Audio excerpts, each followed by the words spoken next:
kasi napakakorne. Pero retired na kasi ako at yung pera ko, meron ako, may retirement ako, pero pinupuesto ko lang. At yun na kasi ang source of existence ko. Sorry, hindi ako nakapunta, pero I would like to congratulate you for your gesture to show to the country and to the world that may damdam tayo. Hindi tayo galit kay Marcos o hindi tayo galit sa gobyerno.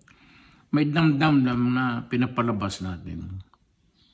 But this would be as good as any other time to tell the president, the military, the police and all na hindi kami yung subversive na gusto namin tumbahin ang gobyerno, paalisin si Marcos. So, we just want reforms that yung nanirinig nyo sa grupo ng mga maisog at yung mga Pilipino na ayaw ng gulo pero gustong may pagbabago. Yan lang naman po. At congratulations sa inyo. Yan lang ang habol natin. At yan lang ang hamon ko sa gobyerno. Wala ng iba. Walang interesado patalsikin si Marcos. Walang interesado sa gobyerno na patumbahin mo. Wag ho yan, kay dumaan ako ng presidente, pati gobyerno ko ito.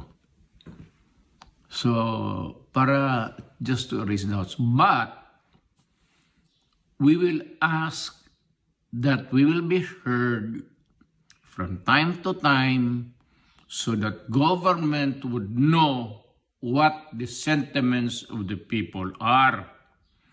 And whether the sentiments or not, totoo man o hindi, makinig lang kayo. Total kung mali, hindi sabihin ninyo, kapag mali, wala naman kami magawa. Sabihin niyo tama, wala rin kami magawa. Just the right to be heard. Yan ang importante sa Constitution. The right to be heard. Period.